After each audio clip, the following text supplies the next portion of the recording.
O que faria se descobrisses que o teu marido bilionário levava uma vida dupla? Rebecca Matthews pensava que tinha tudo. Uma mansão em Beverly Hills, um marido magnata da tecnologia avaliado em mais de 2.000 milhões de dólares e um bebê a caminho. Mas quando encontrou despesas misteriosas de hotel no extrato do cartão de crédito, o seu mundo perfeito começou a desmoronar-se.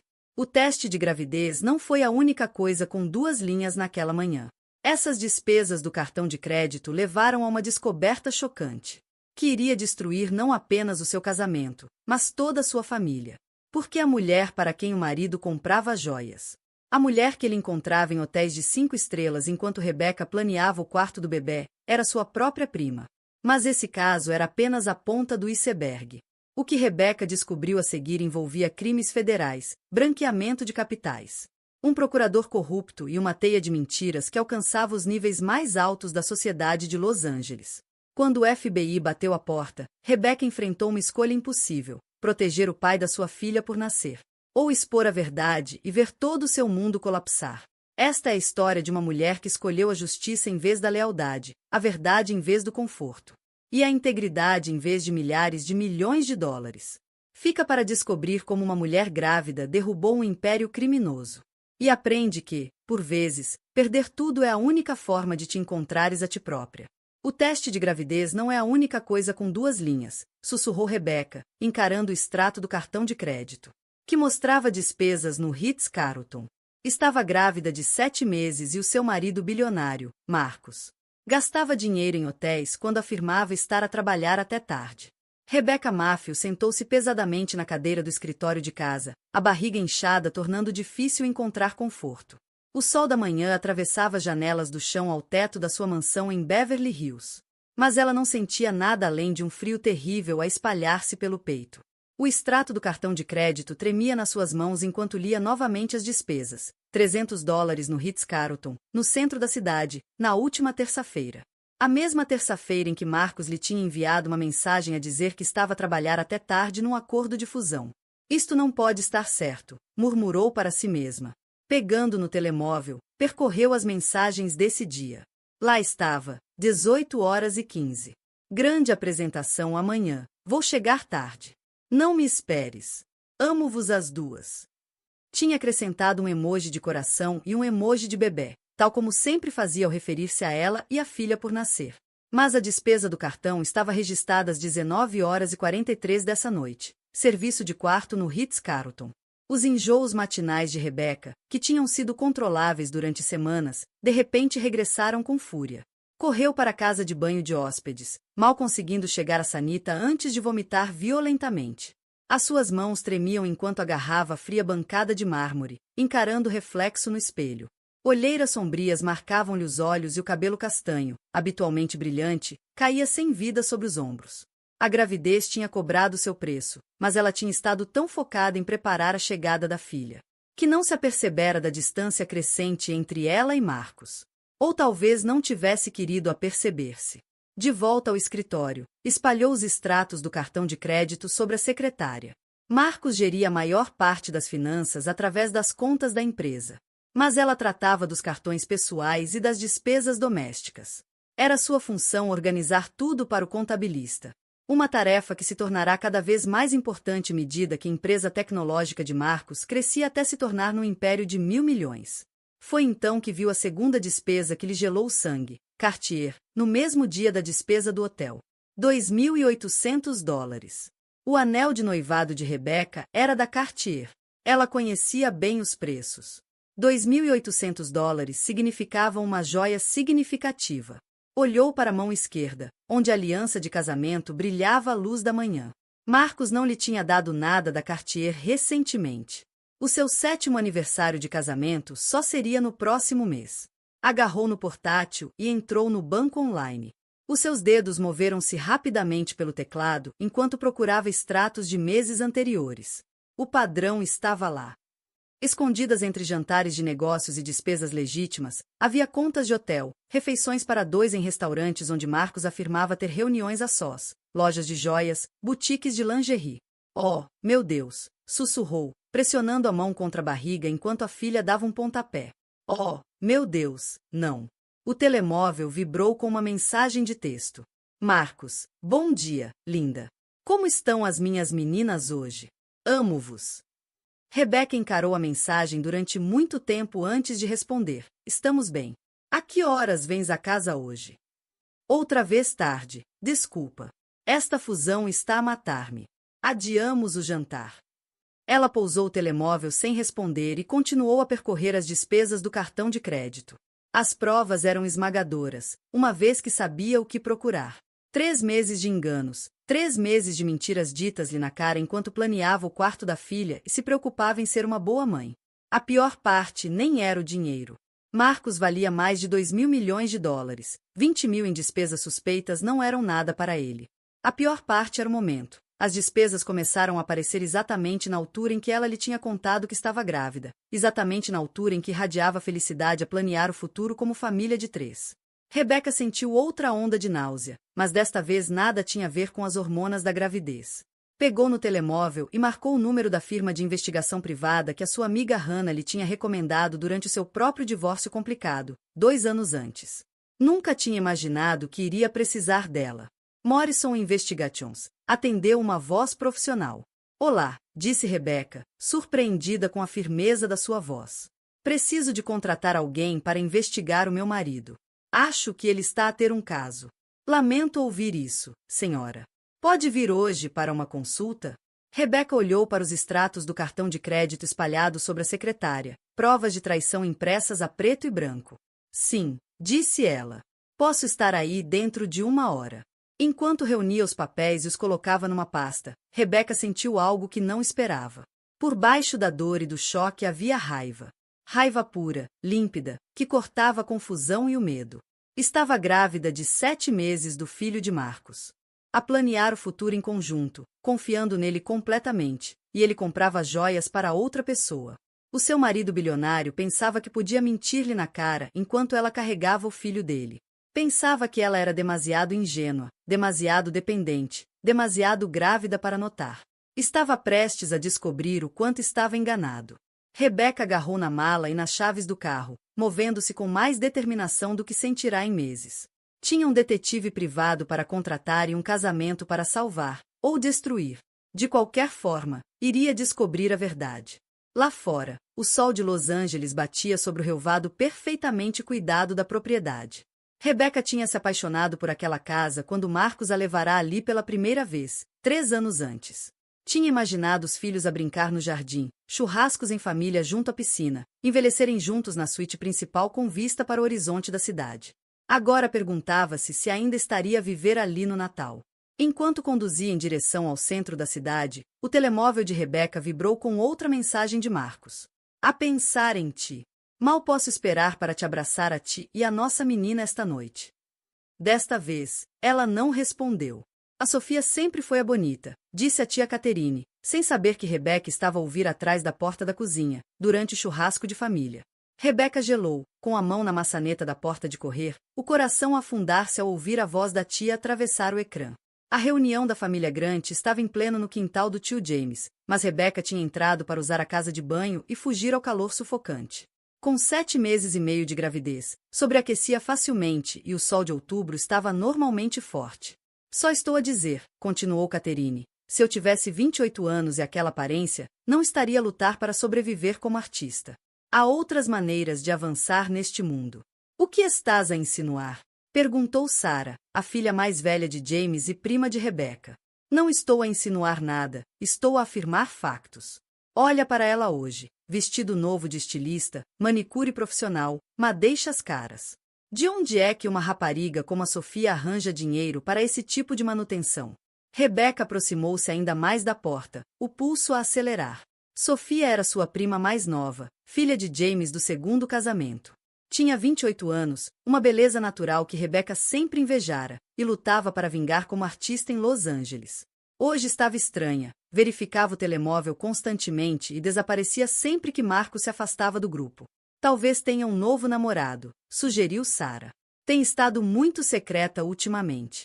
É isso que me preocupa, disse Caterine, baixando a voz.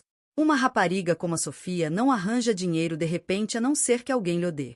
E, dado a forma como não para de olhar para certas pessoas aqui hoje, Tenho as minhas suspeitas sobre quem esse alguém pode ser. A mão de Rebeca moveu-se instintivamente para a barriga, enquanto a filha lhe dava um pontapé forte nas costelas. Sentiu-se tonta, mas não sabia se era do calor, da gravidez ou da crescente certeza de que a família falava do seu marido. A porta da cozinha abriu-se atrás dela e, ao virar-se, encontrou a própria Sofia entrar pelo corredor. O telemóvel na mão e uma expressão de culpa no rosto. Oh, disse Sofia, parando de repente quando viu Rebeca. Não sabia que estava aqui alguém.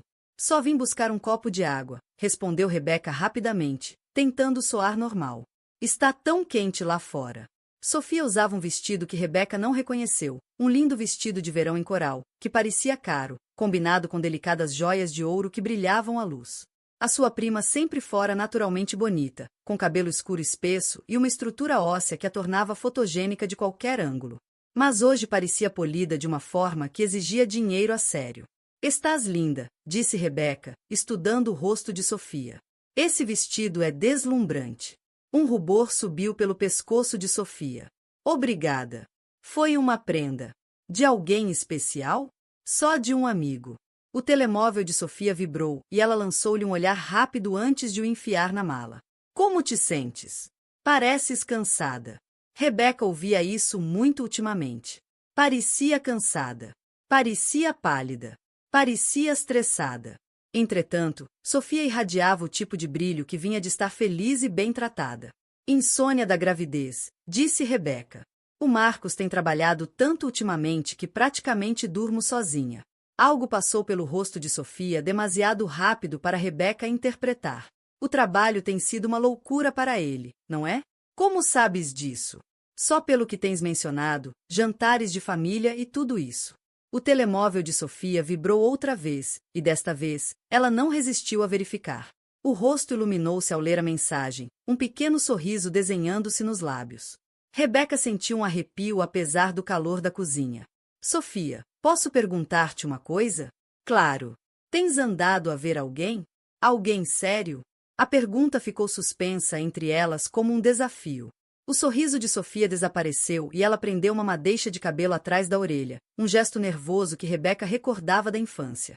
Quando Sofia era apanhada a roubar bolachas antes do jantar. Por que perguntas isso? Pareces diferente ultimamente. Feliz, como se tivesses um segredo. Acho que tenho mesmo um segredo, disse Sofia baixinho. Olhou novamente para o telemóvel e depois de volta para Rebeca. Estou a ver alguém. Alguém maravilhoso. Mas é complicado. Complicado como? Antes que Sofia pudesse responder, a porta de correr abriu-se e Marcos entrou, o rosto iluminado ao vê-las. Aqui estão as minhas meninas favoritas, disse, aproximando-se de Rebeca e beijando-lhe a face. Estava a pensar onde te tinhas metido. Rebeca observou atentamente o rosto de Sofia enquanto Marcos se aproximava. As faces da prima coraram e ela não conseguiu encará-lo diretamente. Quando Marcos estendeu a mão para além de Sofia, para tirar uma garrafa de água do frigorífico, Rebeca viu algo que lhe fez o estômago afundar-se. Sofia usava uns brincos, lindos, delicados, de ouro, com pequenos diamantes. Brincos que pareciam exatamente iguais aos que Rebeca tinha visto no saco da Cartier escondido no armário de Marcos 3 dias antes. O saco que ela presumira conter a prenda do aniversário de casamento. Devo voltar lá para fora, disse Sofia rapidamente, dirigindo-se para a porta. O pai está prestes a fazer o discurso.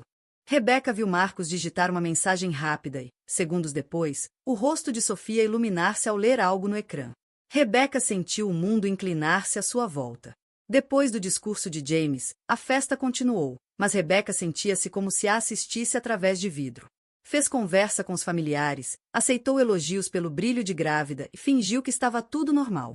Mas estava a catalogar cada interação entre Marcos e Sofia, cada olhar, cada momento em que estavam ausentes do grupo. Quando chegou a hora de partir, Rebeca abraçou Sofia para se despedir e sussurrou-lhe ao ouvido. Esses brincos são lindos. Ficam-te perfeitamente. Sofia afastou-se com pânico nos olhos. Obrigada, disse baixinho. No carro, Rebeca esperou até estarem a vários quarteirões de distância antes de falar. Marcos, encontrei algo no teu armário ontem. Oh, Ele manteve os olhos na estrada, mas ela viu as mãos apertarem o volante. Um saco da Cartier vazio, com recibo de uns brincos de diamantes. Essa é a tua prenda de aniversário, disse rapidamente. Não devias ter encontrado isso.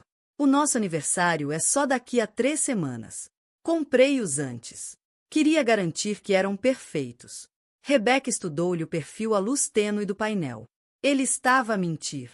Ela sabia-o com a mesma certeza com que sabia o seu próprio nome. Mas ela não estava pronta para o confrontar. Ainda não.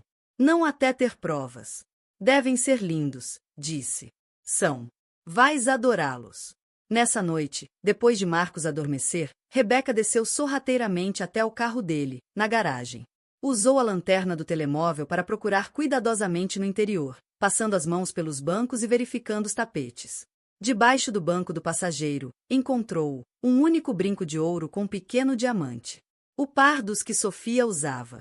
Rebecca sentou-se na escuridão da garagem, segurando o brinco na palma da mão, sentindo a última réstia da sua negação desmoronar-se.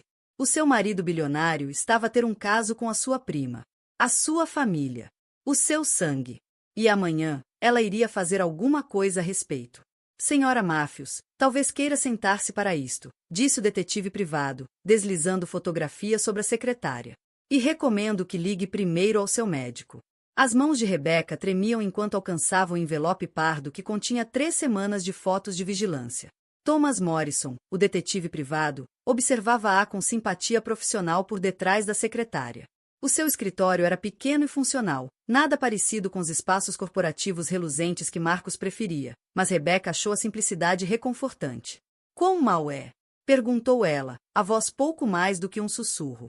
Receio que seja exatamente o que suspeitava. O seu marido está a ter um caso com a sua prima, Sofia Grant. A relação parece séria e contínua. Rebecca abriu o envelope e imediatamente desejou não ter feito. A primeira foto mostrava Marcos e Sofia entrarem juntos no Ritz-Carlton, a mão dela no braço dele, os dois a rirem-se. Pareciam qualquer outro casal, confortáveis e íntimos de uma forma que fez o peito de Rebecca apertar-se de dor. Estas foram tiradas na última terça-feira, explicou Morrison, o mesmo dia em que o seu marido lhe disse que estava a trabalhar até tarde numa fusão. A foto seguinte mostrava-os num restaurante de luxo em Santa Mônica, sentados juntos a uma pequena mesa. A mão de Marcos cobria a de Sofia sobre a toalha e ela inclinava-se na direção dele com uma expressão de adoração completa. Rebecca nunca tinha visto a sua prima olhar para alguém daquela forma. Almoçaram primeiro, depois deram entrada no hotel, continuou Morrison. Ficaram lá aproximadamente 3 horas. Rebecca folheou mais fotos, cada uma facada no coração. Marcos a carregar sacos de compras de boutiques caras. Enquanto Sofia caminhava ao lado dele. Os dois no carro de Marcos, parados num semáforo, partilhando claramente um momento íntimo. Sofia sair do prédio onde vivia, enquanto Marcos esperava na rua, fora de vista mas captado pela teleobjetiva de Morrison. Há quanto tempo isto dura? Perguntou Rebecca.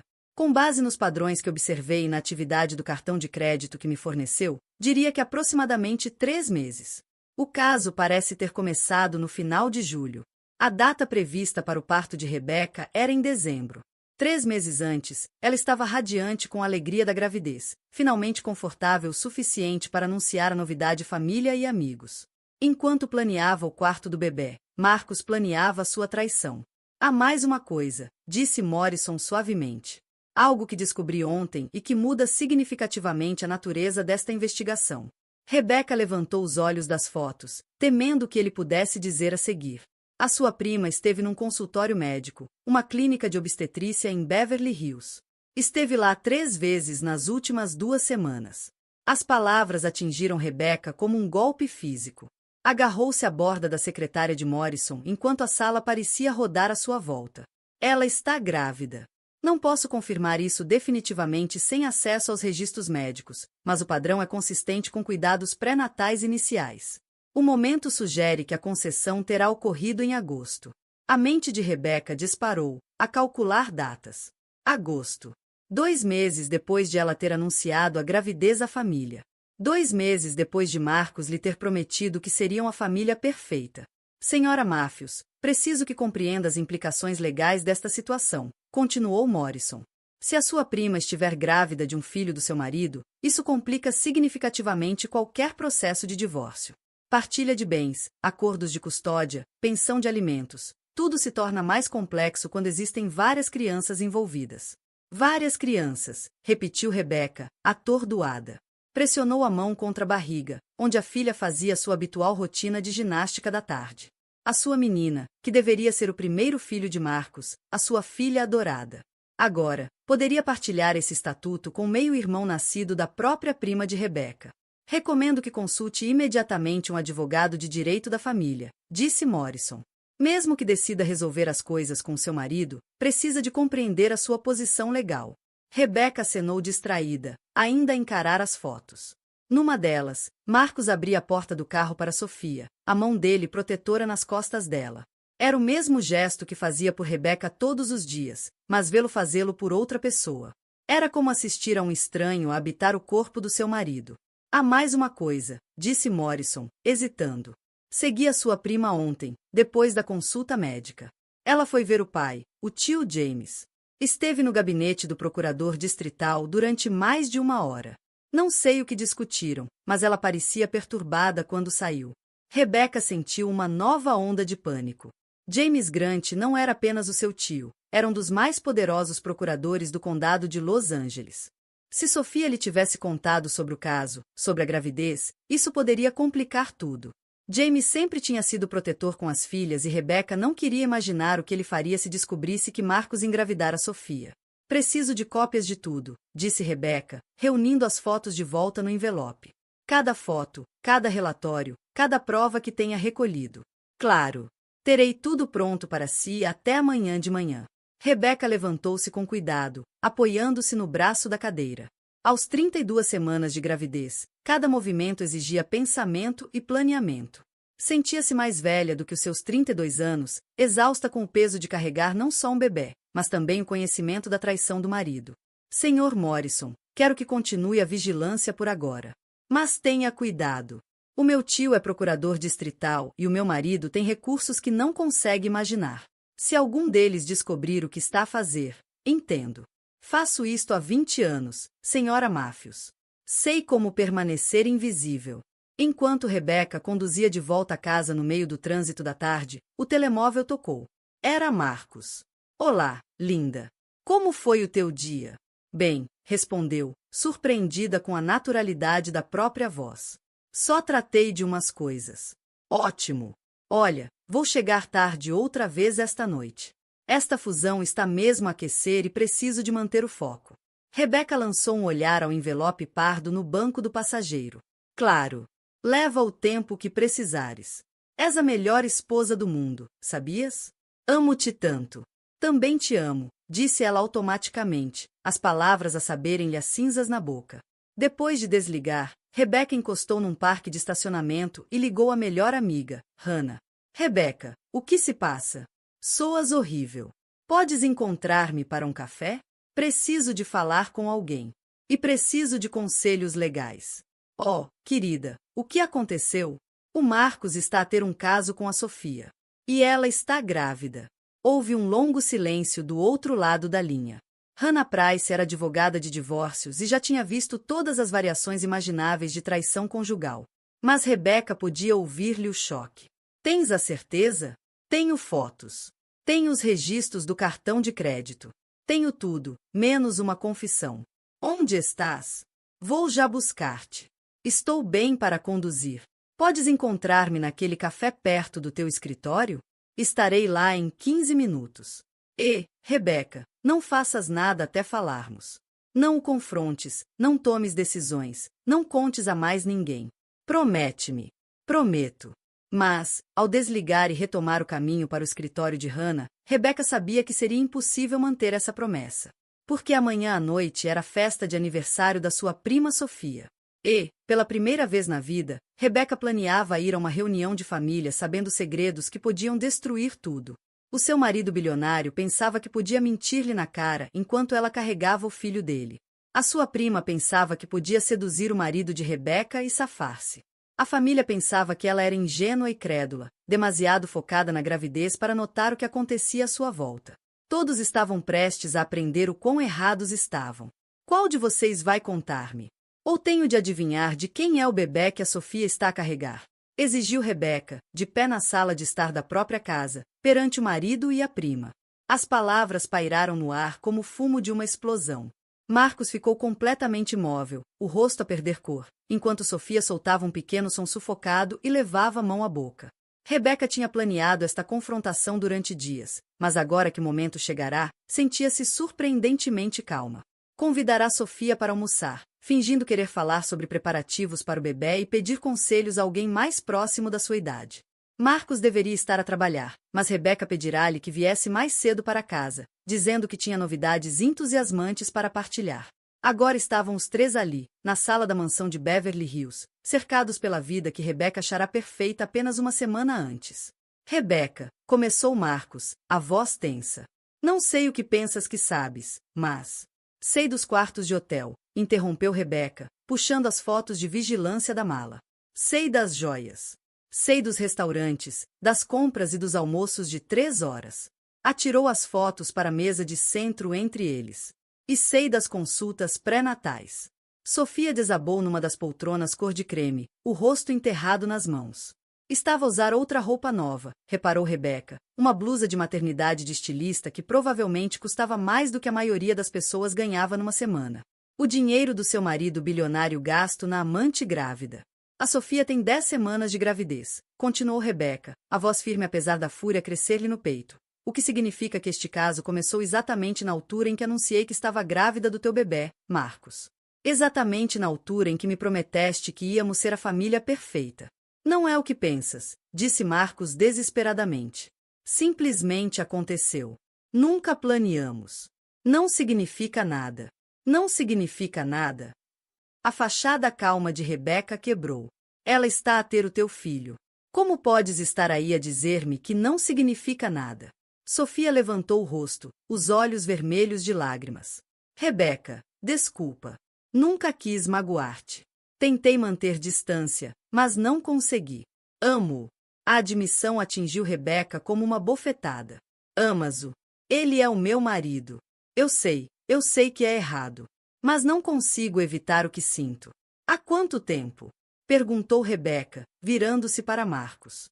Há quanto tempo estás apaixonado pela minha prima? Marcos passou as mãos pelo cabelo, um gesto que Rebeca em tempos achará encantador, mas que agora parecia apenas o pânico de um mentiroso apanhado. Rebeca, por favor, deixa-me explicar. Então explica. Começa do início. Diz-me como decidiste destruir o nosso casamento e a nossa família por alguém que se sentava à nossa mesa de jantar desde criança. Começou na festa de aniversário do James, em julho, disse Sofia baixinho. Estávamos os dois lá fora, junto à piscina, e começamos a conversar. A sério. Sobre arte, sobre sonhos, sobre sentir-nos presos em vidas que outros desenharam para nós. Rebeca lembrava-se dessa festa. Estava exausta com os enjoos do primeiro trimestre e fora deitar-se cedo, deixando Marcos ajudar na arrumação. Ele chegará a casa horas mais tarde, alegando que o trânsito tinha sido terrível. E depois? Perguntou Rebeca. Começamos a trocar mensagens, disse Marcos. Só como amigos, no início. A Sofia estava a passar uma fase difícil na carreira artística e eu estava sobrecarregado com o trabalho. Entendíamos-nos. Quando decidiram dormir juntos? Ambos estremeceram com a franqueza, mas Rebeca já não se importava com o desconforto deles. O seu casamento estava acabado. A sua família destruída. E a filha por nascer iria crescer num lar desfeito. Ela merecia a verdade. Toda a verdade. A primeira vez foi em agosto, murmurou Sofia. Eu tinha uma exposição de arte e o Marcos foi apoiar-me. Tu estavas nesse fim de semana no spa com a Hannah, lembras-te? Rebeca lembrou-se. Estava grávida de 6 meses, a sentir-se enorme e desconfortável. Hannah insistira em levá-la para um fim de semana de massagens pré-natais e relaxamento num resort em Santa. Seu bastardo, sussurrou. Rebeca, não foi assim que aconteceu. A Sofia está confusa com o que eu disse. Não estou confusa. Sofia levantou-se, a voz a subir. Disseste-me que me amavas. Disseste-me que íamos ficar juntos. Compraste-me um anel. Um anel? A voz de Rebeca era mortalmente calma. Sofia tirou uma pequena caixa de veludo da mala e abriu-a. Lá dentro estava um solitário de diamante, mais pequeno do que o anel de noivado de Rebeca, mas ainda claramente caro. Deu-mo na semana passada. Disse que era um anel de promessa. que, assim que o divórcio fosse final, o trocaria por um verdadeiro anel de noivado. Rebeca fitou o anel, sentindo algo quebrar-se dentro do peito. Não o coração, esse tinha se partido dias antes, quando viu pela primeira vez as despesas no cartão de crédito. Era algo mais profundo, a sua fé na bondade das pessoas, a sua crença de que a família significava alguma coisa, a sua confiança no próprio julgamento. Sai, disse baixinho. Rebeca, por favor, começou Marcos. Sai, gritou, as palavras a rasgarem-lhe a garganta com tal força que tanto Marcos como Sofia estremeceram.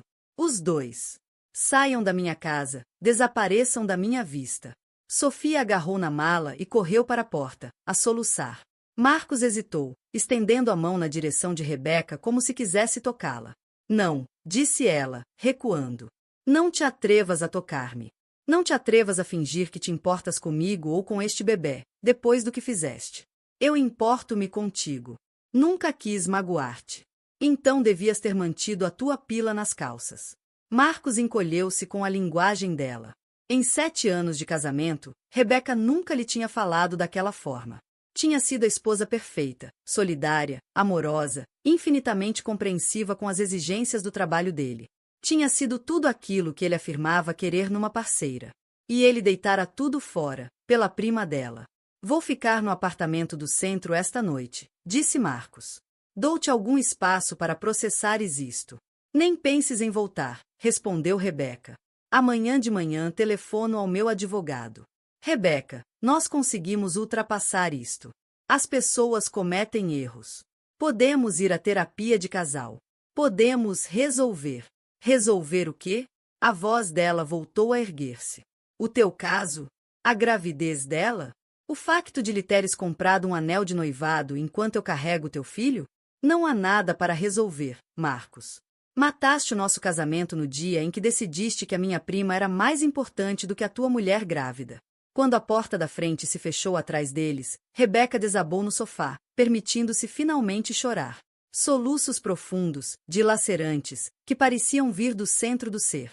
O seu marido bilionário tinha partido. O casamento estava acabado. A família destruída. E ainda lhe restavam 3 meses de gravidez para suportar. Mas, por baixo da dor e da traição, Rebeca sentiu outra coisa, raiva. Pura, límpida, que cortava a dor como uma lâmina. Marcos e Sofia pensavam que podiam destruir-lhe a vida e sair impunes. Pensavam que ela seria a vítima perfeita, demasiado devastada para lutar. Não faziam ideia com quem estavam a lidar.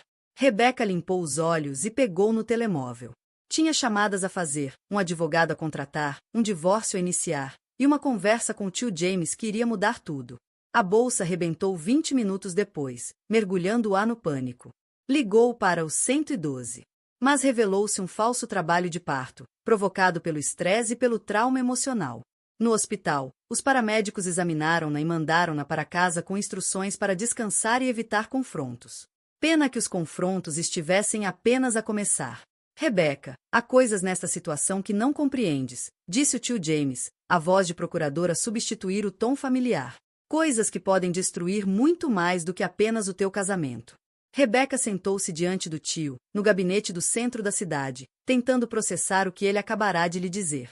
Viera em busca de apoio familiar depois de confrontar Marcos e Sofia.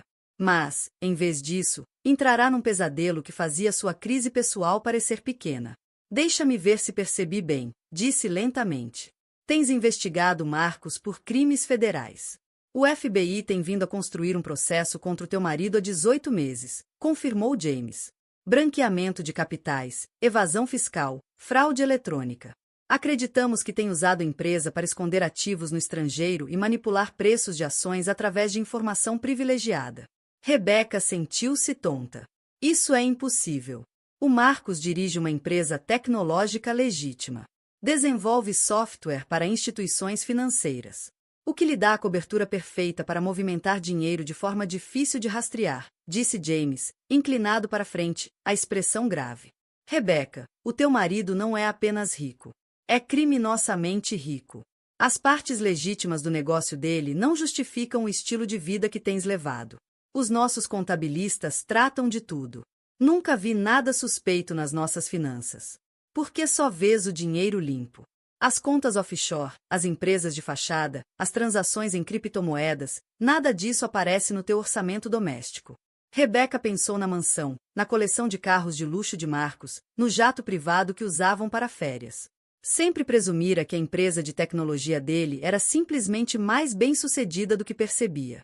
Mas 18 meses de investigação federal sugeriam algo muito mais sombrio. O que é que isto tem a ver com a Sofia? Perguntou. A expressão de James tornou-se ainda mais sombria. É aí que as coisas ficam complicadas. A Sofia veio ver-me ontem, muito perturbada. Contou-me do caso e da gravidez. Mas também me contou algo que muda tudo nesta investigação. O Marcos tem usado a carreira artística dela como operação de branqueamento de dinheiro. Aquelas peças caras que tem vendido em galerias? Os compradores são empresas de fachada que ele controla. Tem comprado a arte dela a preços inflacionados como forma de movimentar dinheiro ilegal através do mercado de arte. Rebecca sentiu a sala rodar à sua volta. A Sofia está envolvida em branqueamento de capitais. Achamos que ela não sabia o que estava a fazer. Pelo menos, não no início. Marcos convenceu-a de que estava apenas a ajudá-la na carreira, ligando-a a colecionadores ricos. Mas os valores e a frequência das transações sugerem. Ela começou a perceber que algo não era legítimo. De quanto dinheiro estamos a falar? Nos últimos 6 meses, quase 2 milhões de dólares em vendas falsas de arte. Rebecca levou a mão à boca, sentindo-se enjoada. A prima tinha estado a viver de dinheiro ilegal do marido de Rebecca, enquanto carregava o filho dele. A traição tinha camadas que ela apenas começava a compreender. A mais, continuou James. Quando a Sofia percebeu o que estava a acontecer, tentou acabar o caso. Foi então que o Marcos lhe disse que já estava demasiado envolvida para sair. Ameaçou incriminá-la como cúmplice voluntária no branqueamento de capitais se não continuasse a ajudá-lo. Então coagiu-a a cometer crimes financeiros. Sim, o caso parece ter sido genuíno de ambos os lados, o que torna esta situação tão complicada. James esfregou as têmporas. A Sofia está grávida do filho de um homem que a usou para cometer crimes federais. Está aterrorizada com a possibilidade de ir para a prisão, mas também aterrorizada de ter de testemunhar contra ele. Rebecca sentiu-se encurralada, presa entre os crimes do marido e a investigação do tio. O que estás a pedir que eu faça? Preciso que cooperes com o FBI. Ajuda-nos a compreender as operações do Marcos. Fornece acesso a documentos e ficheiros informáticos. Usa escuta, se necessário. Queres que eu espiole o meu marido, enquanto estou grávida do filho dele? Quero que ajudes a pôr um criminoso na prisão antes que destrua mais vidas. Rebecca levantou-se e foi até a janela, olhando o horizonte de Los Angeles. Em algum lugar lá fora, Marcos provavelmente estava com Sofia, a planear o futuro deles juntos, enquanto agentes federais construíam um processo que podia pô-los aos dois na prisão. Há mais uma coisa que precisas de saber, disse James em voz baixa. Temos razões para acreditar que o Marcos está a planear fugir do país. Tem transferido montantes maiores para o estrangeiro no último mês e fez perguntas sobre países sem tratados de extradição com os Estados Unidos. Ele vai fugir. Provavelmente depois do nascimento da tua filha. Vai querer estabelecer a paternidade e os direitos de custódia primeiro, depois desaparecer com dinheiro suficiente para viver confortavelmente no estrangeiro. Rebecca sentiu outra onda de traição a varrer-lhe o corpo. Marcos não estava apenas a deixá-la por outra mulher, estava a planear abandonar completamente a filha deles, levando a fortuna criminosa e a começar de novo num país onde a lei americana não pudesse alcançar. Ele faria isso à própria filha? Homens como Marcos não pensam em mais ninguém senão neles. A tua filha é apenas alavanca para ele agora. Uma forma de te controlar e impedir-te de cooperar com as autoridades. Rebecca virou-se de novo para o tio. O que acontece se eu não cooperar convosco? Então Marcos provavelmente safa-se de tudo. A Sofia vai para a prisão como bode expiatório. E tu ficas a tentar provar a tua inocência enquanto crias uma criança cujo pai é um fugitivo. E se eu cooperar? Então temos hipótese de o deter antes que desapareça. Podemos proteger-te a ti e a Sofia de acusações. E podemos garantir que a tua filha não cresce com um criminoso como pai. Rebecca voltou a sentar-se, sentindo o peso da decisão esmagá-la. Estava grávida de 8 meses, devastada emocionalmente pela traição do marido, e agora pediam-lhe que ajudasse a enviá-lo para uma prisão federal. Preciso de tempo para pensar, disse. Não temos muito tempo. As nossas fontes sugerem que o Marcos está a acelerar o plano. Ele sabe que a Sofia falou comigo e vai assumir que estamos a fechar o cerco. Como se convocados pela conversa, o assistente de James bateu à porta. Senhor, há agentes do FBI aqui para ver a senhora Matthews. Tenho mandado de busca para a casa dela. Rebecca sentiu o sangue fugir-lhe do rosto. Estão a revistar a minha casa. Está a acontecer agora, disse James, sombriamente. As atividades criminosas do Marcos tornaram-se oficialmente um caso federal. E, quer queiras quer não, estás no centro disto. Do lado de fora das janelas do escritório, o sol de Los Angeles estava a pôr-se, pintando o céu em tons de laranja e vermelho. Rebecca observou as luzes acenderem-se nos prédios à volta, cada uma representando a vida de outra pessoa, os problemas de outra pessoa, que, de repente, pareciam muito mais simples do que os dela. O seu marido bilionário era um criminoso que planeava abandoná-la a ela e a filha por nascer. A sua prima estava grávida do filho dele e envolvida em branqueamento de capitais. O tio pedia-lhe que arriscasse tudo para ajudar a condenar o pai da filha. E, algures em Beverly Hills, agentes federais vasculhavam a sua casa em busca de provas que podiam destruir o que restava da sua vida. Rebecca pousou a mão sobre a barriga, sentindo os fortes pontapés da filha. Dentro de 2 meses, ela nasceria no meio deste caos, desta teia de traição, crime e investigações federais. Mas não nasceria para ter um pai que pensava que podia manipular e abandonar as pessoas que o amavam. Tio James, disse Rebecca baixinho, diz ao FBI que vou cooperar. Mas quero imunidade para mim e para Sofia. E quero proteção para minha filha. Feito. E mais uma coisa. Quando isto acabar, quando Marcos estiver na prisão onde pertence, quero garantir que ele nunca mais se aproxima da minha filha. James acenou, sombrio. Vamos tratar disso. Ao sair do gabinete do procurador, Rebecca sentiu uma estranha calma instalar-se.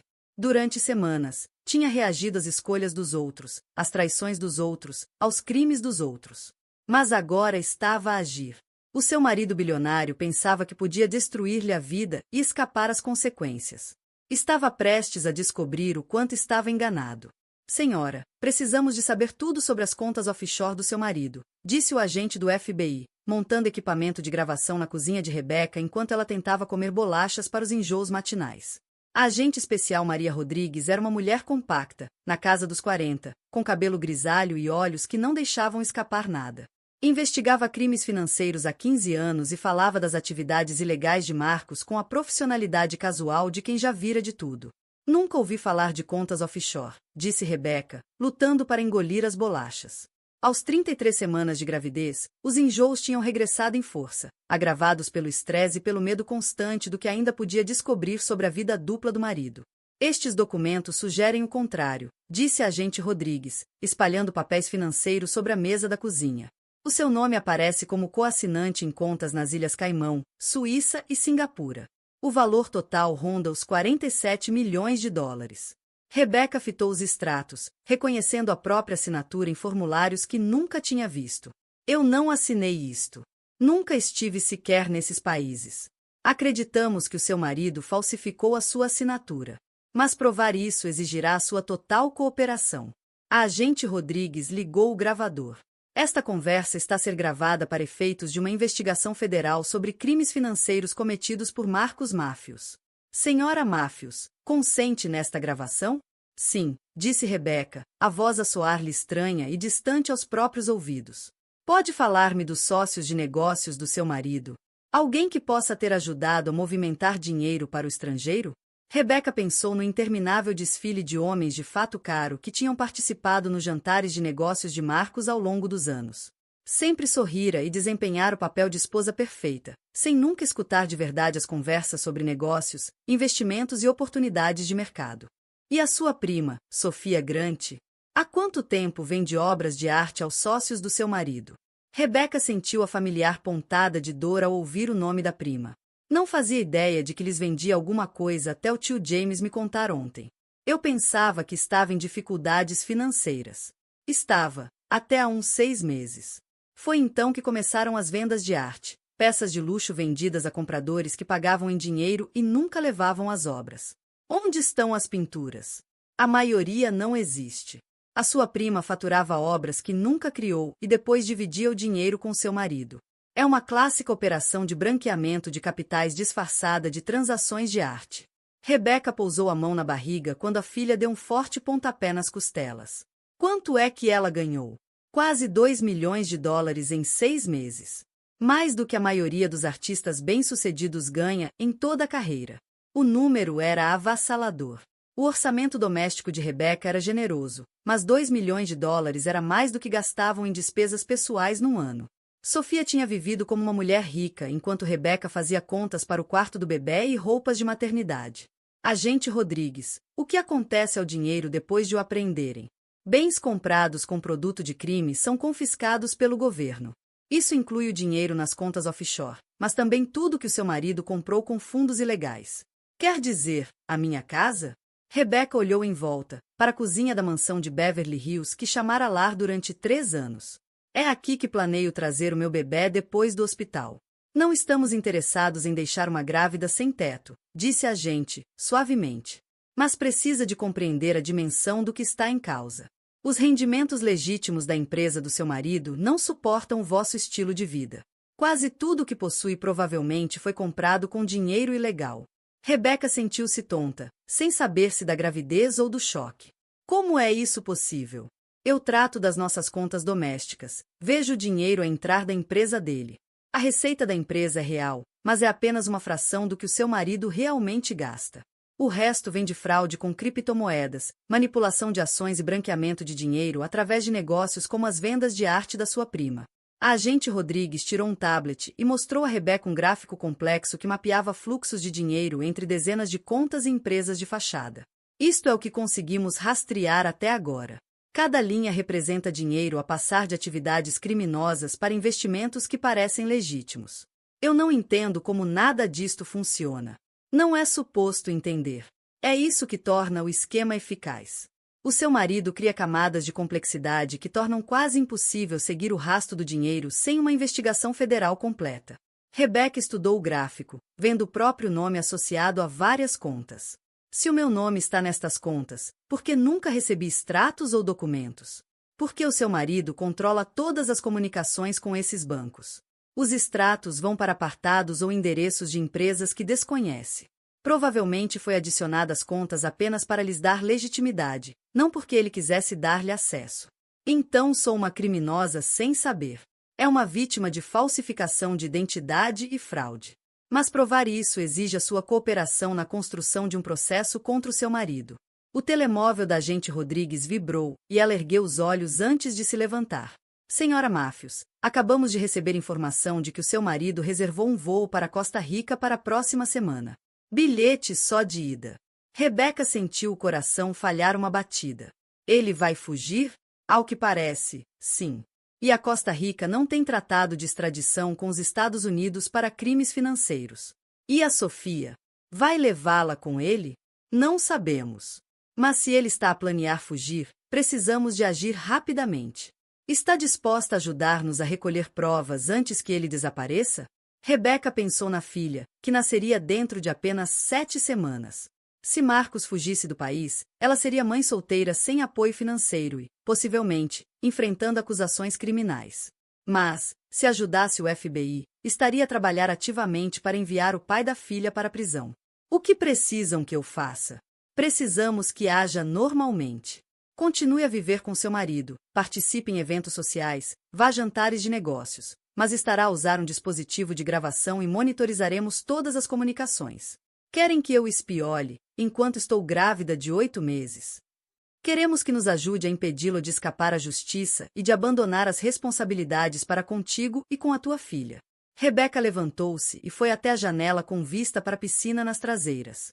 Foi junto daquela piscina que Marcos lhe pedirá em casamento, prometendo-lhe uma vida inteira de amor e segurança.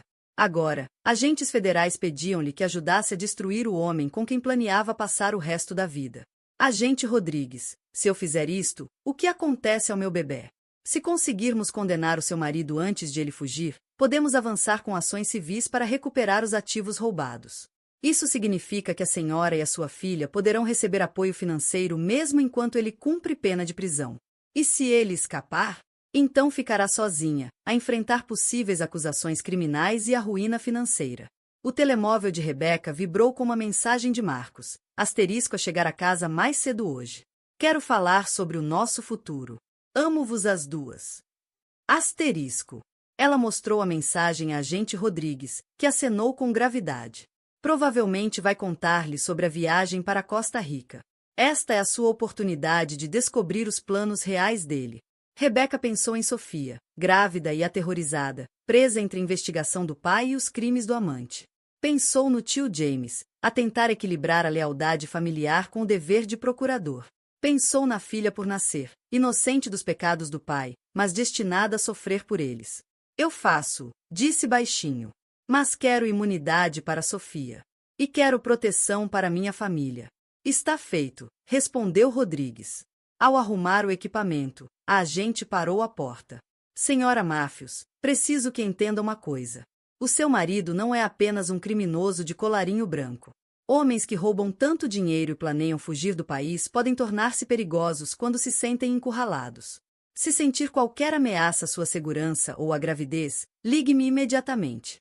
Rebeca acenou, mas não estava realmente preocupada com perigo físico. Marcos nunca fora violento, nunca levantara voz em 7 anos de casamento.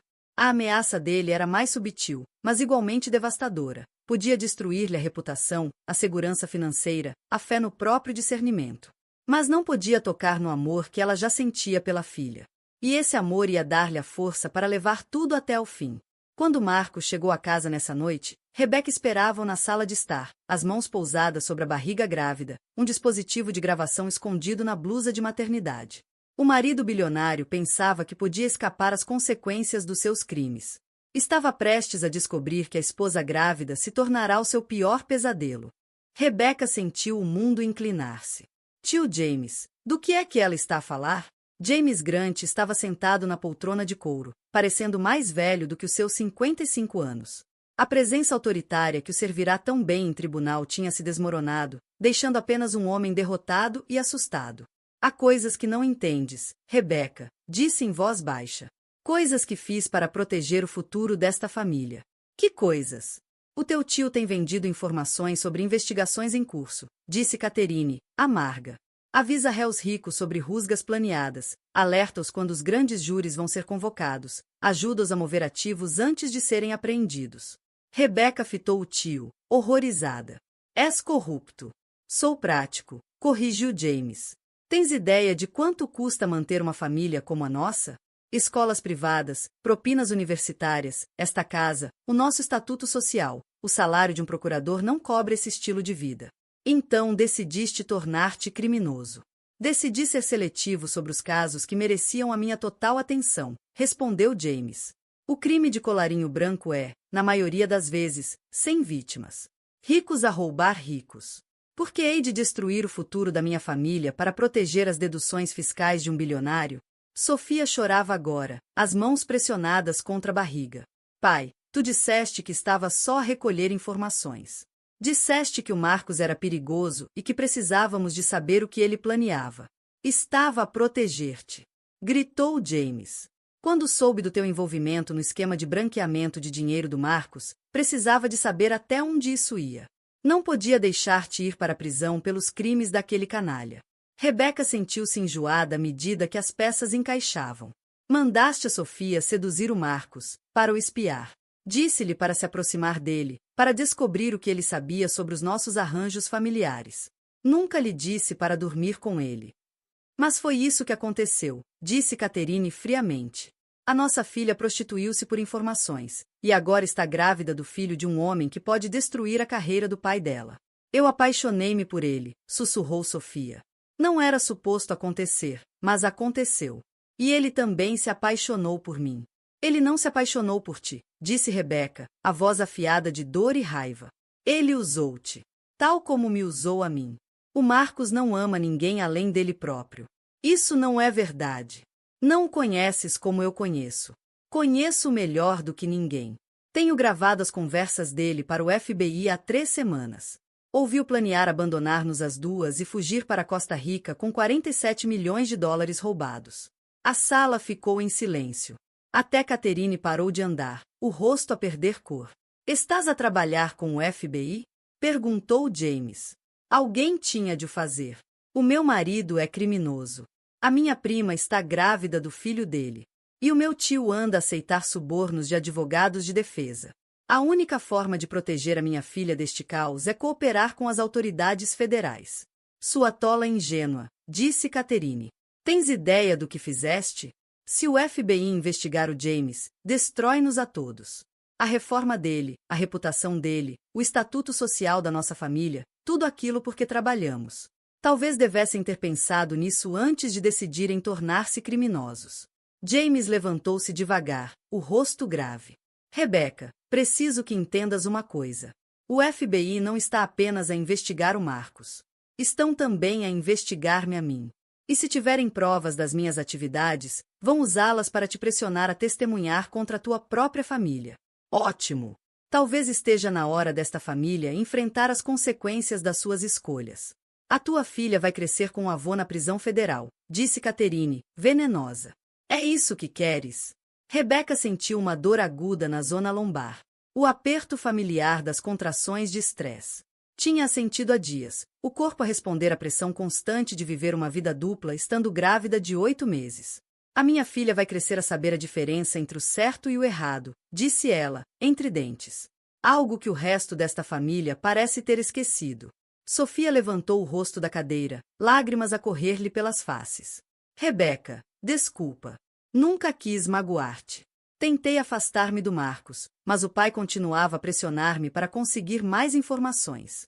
E o Marcos era tão encantador, tão compreensivo, e eu estava tão sozinha. Estava sozinha? Destruíste o meu casamento porque estava sozinha? Não foi assim. Foi real. O que o Marcos e eu temos é real.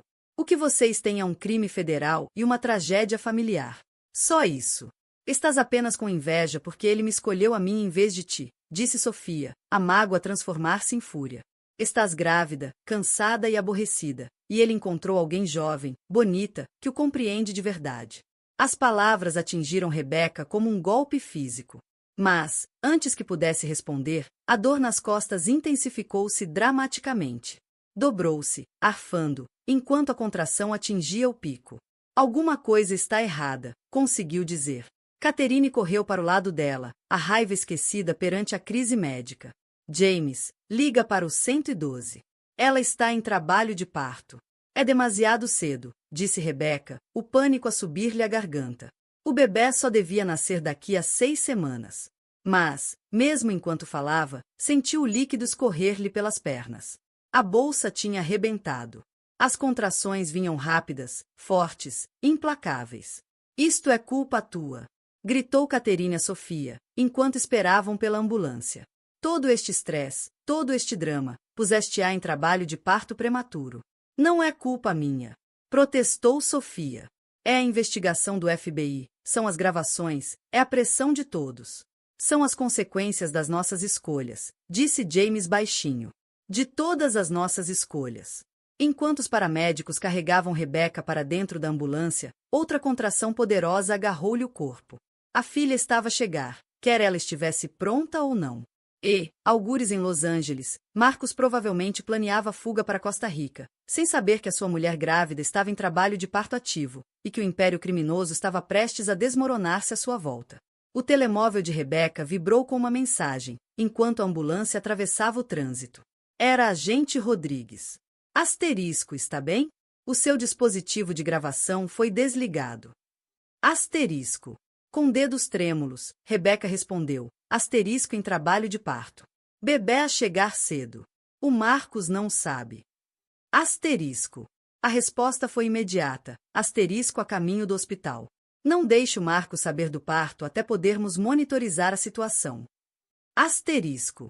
Mas, ao chegarem ao Cedar-Sinai Medical Center, Rebecca viu uma figura familiar no parque de estacionamento. Marcos, a correr em direção à ambulância, o pânico estampado no rosto.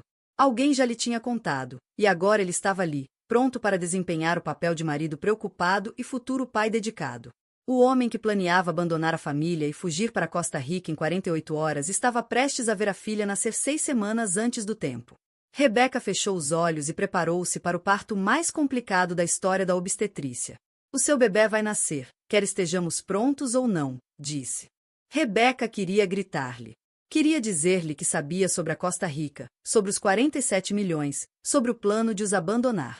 Mas o dispositivo de gravação do FBI ainda estava escondido na bata do hospital, e a agente Rodrigues instruíra-a a continuar a recolher provas até o último momento. Marcos, disse ela, contorcendo-se com outra contração. O que é isto dos jornalistas a perguntarem pelo teu paradeiro? A mão dele apertou a dela. Apenas disparates de negócios. Concorrentes a espalhar rumores sobre a empresa. Nada com que te devais preocupar. Concentra-te em ter o nosso bebê. O resto pode esperar. A doutora Wells ergueu os olhos do meio das pernas de Rebeca, a expressão preocupada. A frequência cardíaca do bebê está a cair. Temos de considerar uma cesariana. Não, disse Rebeca de imediato. Quero parto natural. Se o bebê estiver em sofrimento. Não está em sofrimento. Só é cedo demais. Rebeca apertou ainda mais a mão de Marcos enquanto outra contração a sacudia. Eu consigo. No meio da dor, ouviu o telemóvel a vibrar com mensagens. Provavelmente a agente Rodrigues a pedir atualizações. Hannah, a melhor amiga e advogada, que passará o dia a atender chamadas de jornalistas. O tio James, atolado na própria investigação do FBI enquanto a filha e a sobrinha enfrentavam acusações federais. Senhora Matthews, disse a doutora Wells suavemente, a sua tensão está elevada e o ritmo cardíaco do bebê é errático. Acho mesmo que devíamos considerar a cirurgia. Quanto tempo mais? Perguntou Rebeca. Está com 9 centímetros. Talvez mais 1 hora, se tudo correr bem. Rebeca assentiu. Aguentaria mais 1 hora de cal se isso significasse proteger a filha de uma cirurgia desnecessária. Mas, ao recostar-se contra as almofadas, a porta abriu-se e Sofia entrou. A barriga já visível sob a camisola larga, o rosto pálido e abalado. Vim assim que soube, disse em voz baixa. Estou em trabalho de parto também. As palavras caíram na sala como uma bomba. Marcos ficou imóvel, os olhos a arregalarem-se enquanto processava. Estás em trabalho de parto? Perguntou a doutora Wells.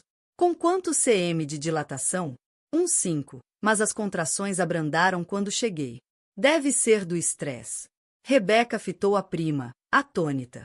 Vamos ter os nossos bebés no mesmo dia. Parece que sim. Marcos largou a mão de Rebeca e deu um passo em direção a Sofia. Estás bem? O bebê está bem? A preocupação na voz dele, tão diferente da atuação cuidada que fazia junto de Rebeca, cortou-a como uma lâmina. Aquilo era emoção real. Assim é que ele sentia por Sofia e pelo filho dela. Estou assustada, admitiu Sofia. Só tenho 31 semanas. O bebê devia nascer daqui a 9. 31 semanas? A doutora Wells ficou alarmada. É extremamente prematuro. Precisamos de levá-la já para outra sala e começar intervenções para atrasar o parto. Enquanto a equipa médica corria ajudar Sofia, outra contração brutal apertou o corpo de Rebeca. Alguma coisa não está bem, disse. A doutora Wells voltou depressa para junto dela, verificando-a. O bebê está pélvico. Temos de fazer uma cesariana agora.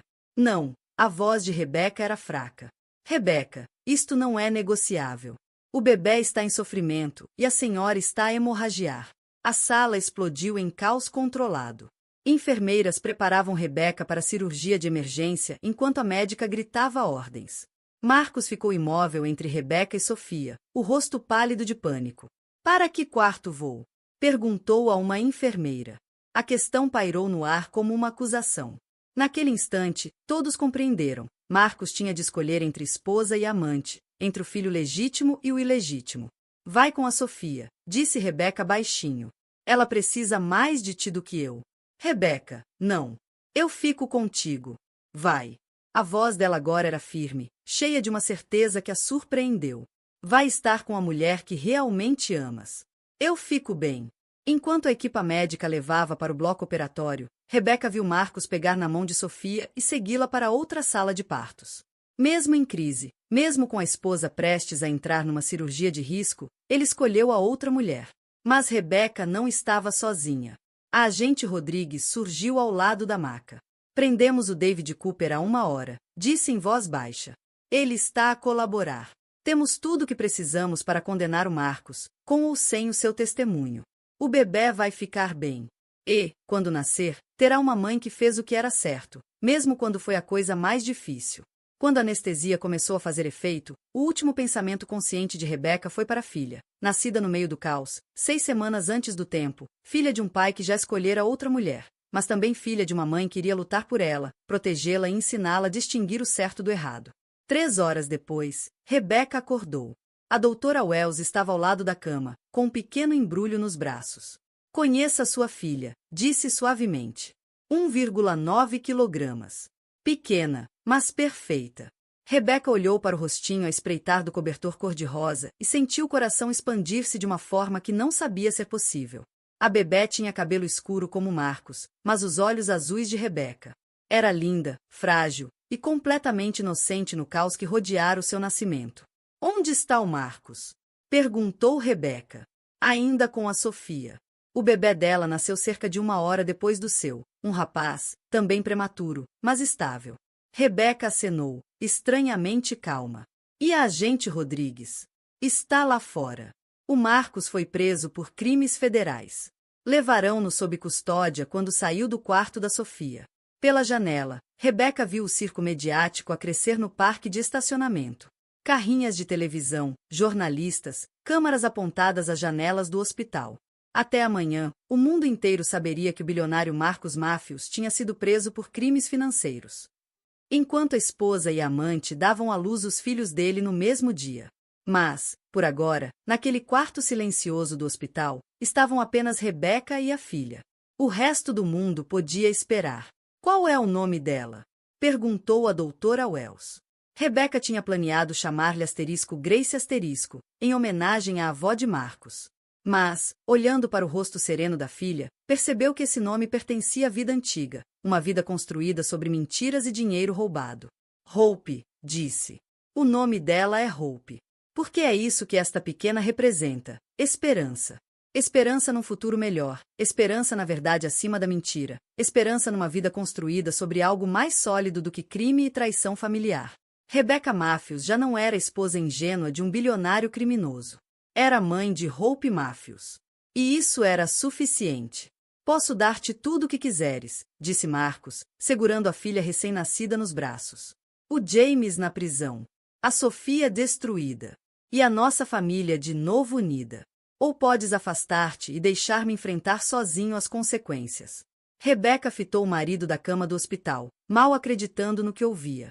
Marcos tinha sido libertado sob fiança de $50 milhões, à espera de julgamento, com a equipa jurídica a trabalhar dia e noite para o manter fora da prisão federal. Agora, estava ali, no quarto privado do Cedar Sinai, com a filha de 3 dias nos braços, a oferecer-lhe um pacto com o diabo. Do que é que estás a falar? Perguntou Rebecca, embora parte dela já soubesse. Tenho provas que vão destruir a carreira do teu tio e mandá-lo para a prisão federal por 20 anos, disse Marcos calmamente. Conversas gravadas, registros financeiros, documentação de todos os subornos que recebeu e de todos os casos que manipulou. Também tenho provas de que a Sofia sabia exatamente o que estava a fazer com o branqueamento de capitais. Ela não foi uma vítima inocente, foi uma cúmplice gananciosa. Rebecca sentiu o peso pequeno de Hope contra o peito, apertando a filha com mais força. Ainda tão frágil, menos de 2,5 quilogramas mesmo após 3 dias nos cuidados intensivos neonatais, mas surpreendentemente forte quando fechava os minúsculos dedos em torno do polegar da mãe. Estás a ameaçar a minha família. Estou a dar-te uma escolha. Ajuda-me a combater estas acusações federais, testemunha que nunca soubeste de nenhuma atividade legal, e eu faço desaparecer as provas contra o James e a Sofia. Podemos ultrapassar o caso, fazer terapia de casal, reconstruir o nosso casamento. A Hope merece crescer com os 2 pais. E se eu não te ajudar? A expressão de Marcos endureceu ligeiramente, embora continuasse a acariciar a pequena mão de Hope com uma suavidade surpreendente. Então não terei escolha senão usar todas as armas que tenho. O James vai para a prisão por corrupção. A Sofia será acusada como cúmplice de branqueamento de capitais. E tu ficarás a explicar à nossa filha por que escolheste destruir a tua própria família em vez de perdoar os erros do teu marido. Rebecca olhou para o rosto sereno da filha e sentiu uma fúria tão pura que a surpreendeu. Marcos estava a usar a bebé como arma, manipulando o amor dela por Hope para coagir ajudá-lo a escapar à justiça. Isso não são erros, Marcos. São crimes. Crimes graves, que cometeste vezes sem conta durante anos. Crimes de colarinho branco que não magoam ninguém. Ricos a mover dinheiro para evitar impostos que podem pagar de qualquer maneira. Entretanto, o teu tio andou a receber subornos de traficantes e assassinos, a proteger criminosos violentos. Isso não me torna menos perigoso do que os que ele protegeu? Isso não torna o que fizeste certo. Talvez não. Mas faz de mim um risco muito menor do que o teu tio. Marcos aproximou-se da cama, ainda com Hope nos braços. Pensa no que é melhor para nossa filha. Queres que ela cresça a visitar o pai na prisão? Ou preferes que tenha uma família, imperfeita, mas unida? O telemóvel de Rebecca vibrou com uma mensagem. A doutora Wells a perguntar como se sentia e a lembrar-lhe do horário da amamentação de Hope. Uma mensagem tão banal no meio daquela conversa surreal sobre subornos, acusações federais e destruição familiar. E a Sofia? Perguntou Rebecca. E o teu filho? A mandíbula de Marcos contraiu-se. Isso foi um erro. Um enorme erro de que me arrependo todos os dias. A Sofia sabia no que se estava a meter. Usou o caso para obter informações para o pai. Depois afundou-se demasiado para recuar. Ela está grávida do teu filho. Está grávida de um filho que nunca quis. Um filho que existe porque ela deixou de tomar anticoncepcionais sem me dizer, tentando prender-me e obrigar-me a deixar-te. Rebecca sentiu-se enjoada. Ela sabotou os anticoncepcionais? Admitiu há 3 dias, quando percebeu que eu não ia escolhê-la ela em vez de ti e da Hope. Pensou que um bebê me forçaria a abandonar a minha família verdadeira por ela. A revelação mudava tudo e, ao mesmo tempo, nada. A manipulação de Sofia não desculpava os crimes nem as traições de Marcos, mas explicava o desespero que Rebecca tinha visto nos olhos da prima, a forma como se agarrava à fantasia de que Marcos realmente deixaria a esposa grávida por ela. Onde está ela agora? Na ala psiquiátrica. Teve um colapso depois de eu lhe dizer que estava a escolher a minha família real. Tentou magoar-se a ela e ao bebê. Rebecca fechou os olhos, sobrecarregada pela cascata de tragédias que tinha destruído todos à sua volta. Marcos, criminoso, prestes a enfrentar décadas de prisão. Sofia, doente, sozinha, com um recém-nascido. O tio James, corrupto, prestes a perder tudo. E ela, no meio, a segurar o único ser inocente em toda aquela confusão. Uma batida na porta interrompeu-lhe os pensamentos. A agente Rodrigues entrou, seguida de Hannah Price, a melhor amiga e advogada.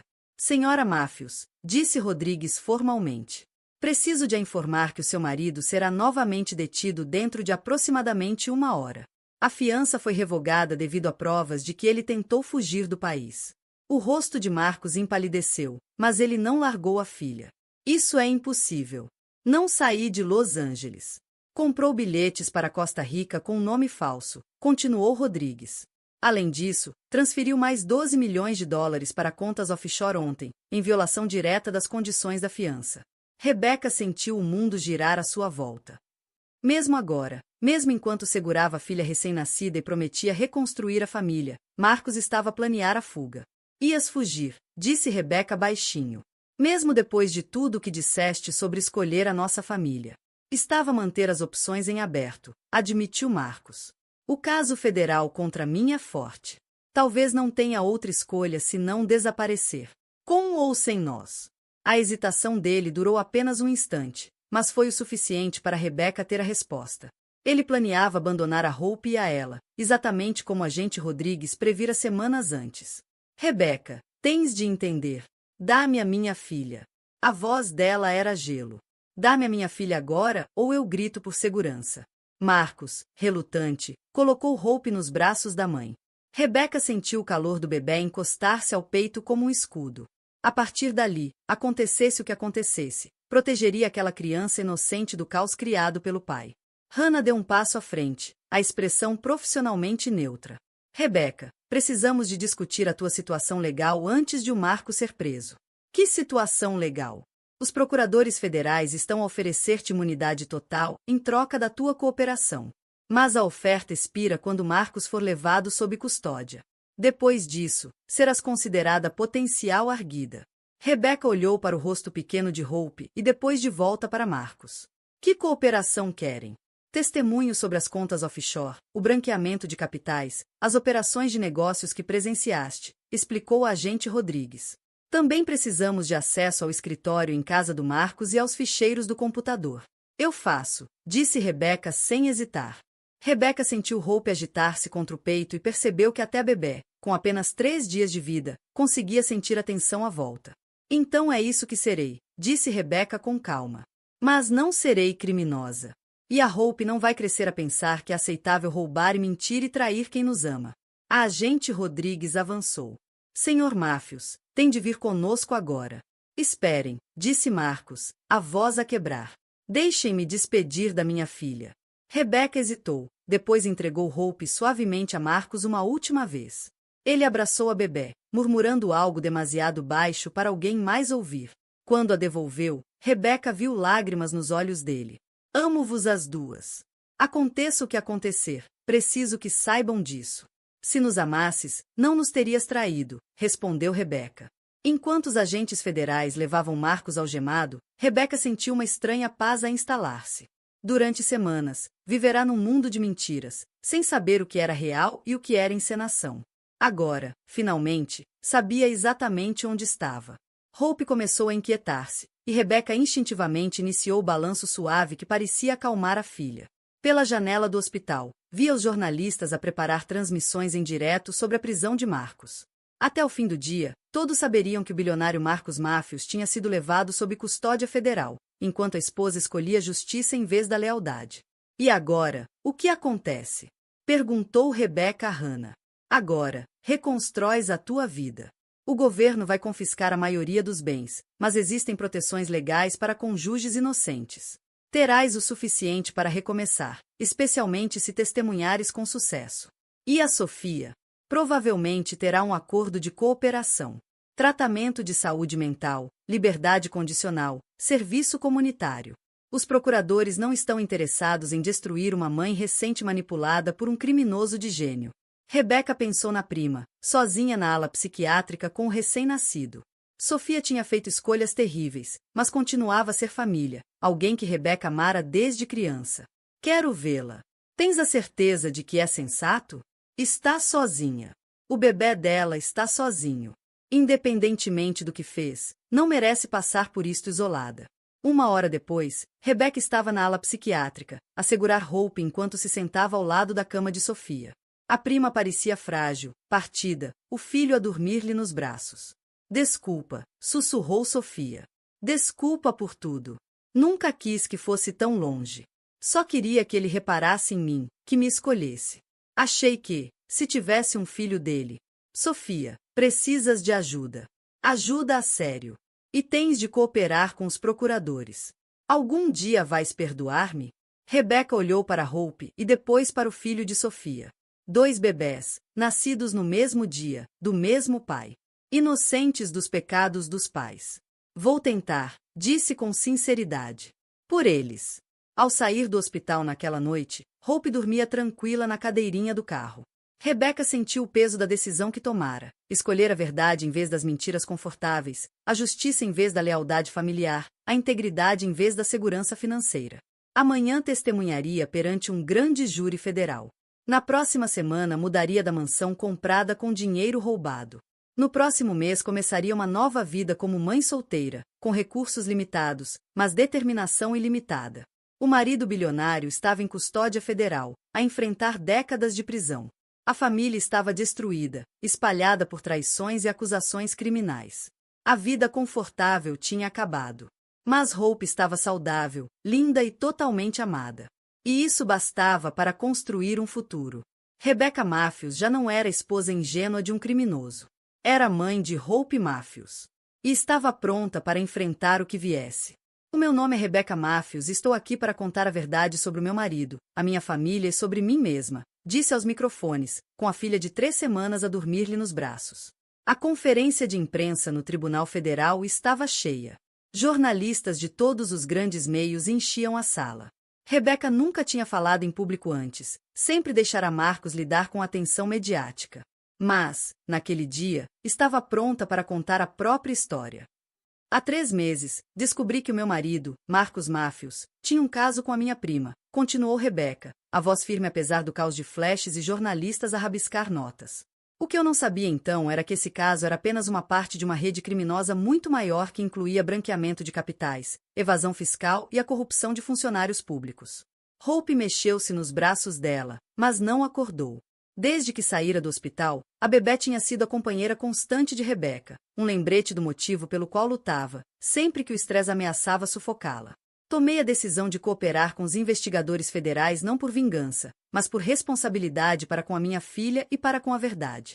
A Hope merece crescer num mundo onde o crime tem consequências, onde a lealdade familiar não desculpa a corrupção e onde fazer o que é certo importa mais do que proteger mentiras confortáveis. O testemunho de Rebecca, nas últimas 3 semanas, tinha sido devastador para a defesa de Marcos. Ela fornecera provas de contas offshore, reuniões de negócios suspeitas e um estilo de vida que não podia ser sustentado por rendimentos legítimos. Mais importante ainda, testemunhara sobre o plano de Marcos de fugir para Costa Rica, a manipulação de Sofia e a total falta de remorso pelas vidas que destruíra. O governo informou-me que o meu marido provavelmente passará os próximos 20 a 30 anos numa prisão federal, disse Rebecca, a voz a vacilar ligeiramente. O meu tio, o procurador James Grant, demitiu-se do cargo e enfrentará acusações criminais.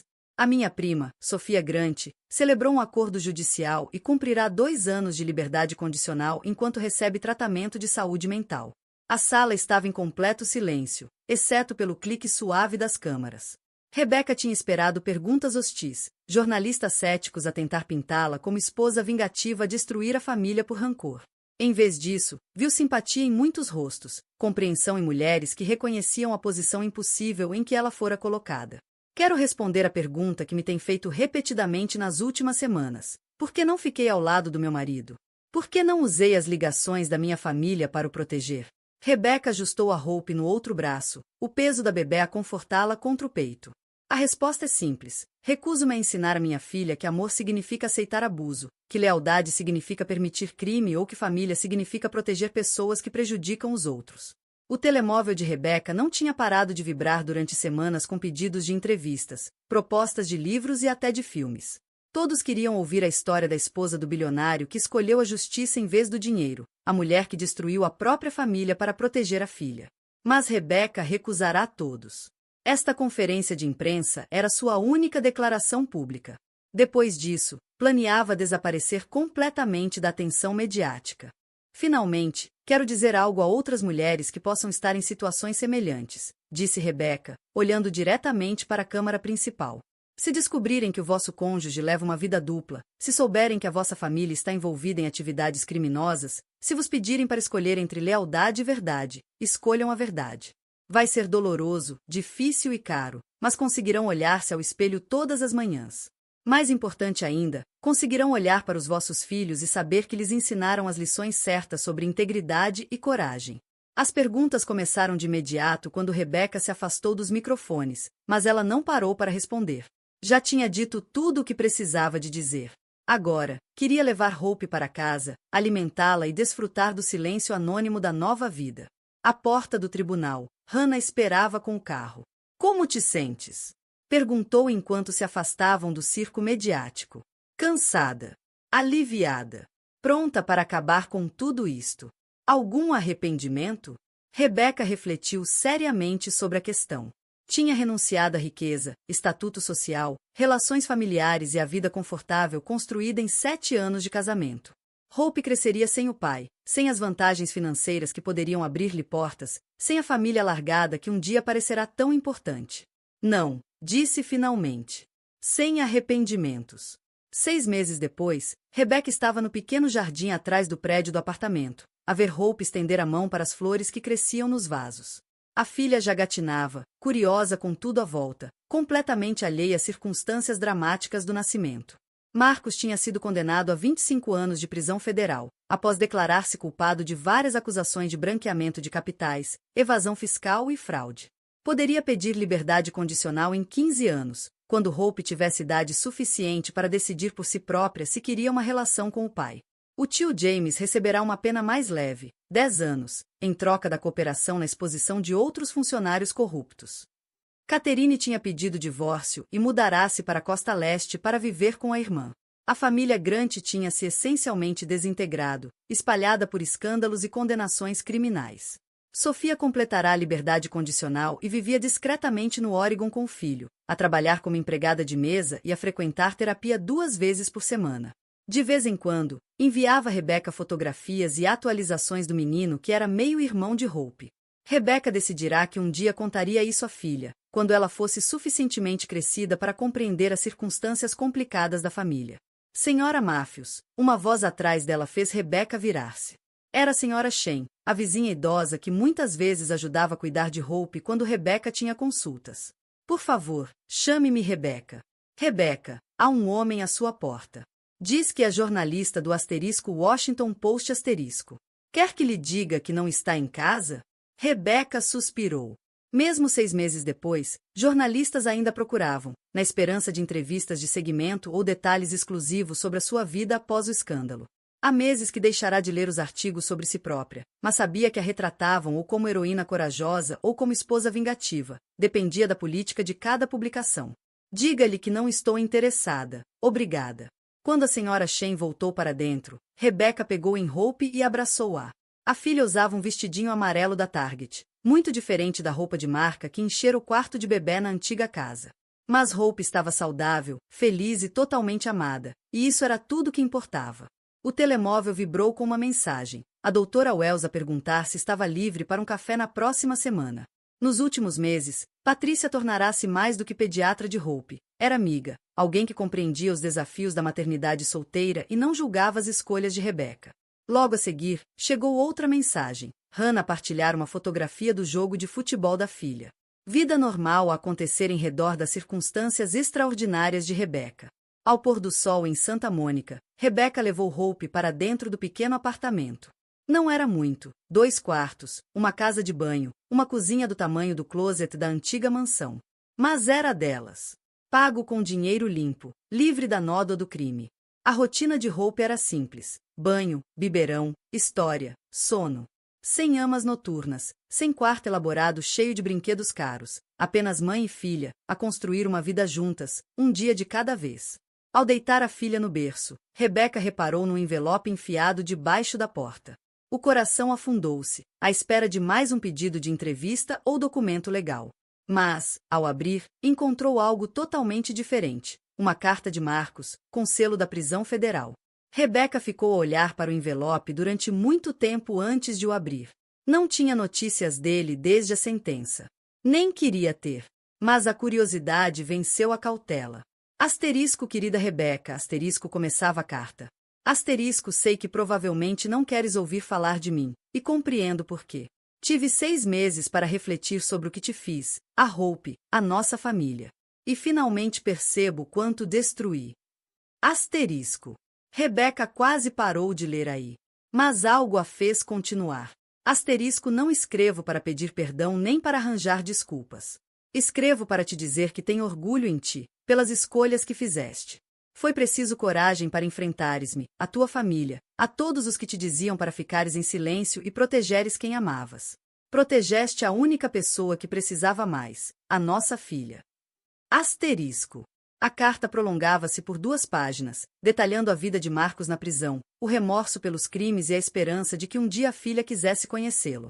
Mas o que ficou em Rebecca foi o reconhecimento da sua força, a admissão de que ela tinha feito a escolha certa, mesmo quando essa escolha foi a mais difícil. Dobrou a carta com cuidado e guardou-a numa pequena caixa onde mantinha documentos importantes. Um dia, quando Hope fosse mais velha, poderia querer lê-la. Mas, por agora, bastava-lhe saber que Marcos finalmente compreendia o que ela sempre soubera. Algumas coisas eram mais importantes do que dinheiro, conforto ou lealdade familiar. A verdade era mais importante. A justiça era mais importante. O futuro de Hope era mais importante. Ao preparar-se para dormir no pequeno apartamento, Rebecca sentiu algo que não experimentava há mais de 1 ano: paz.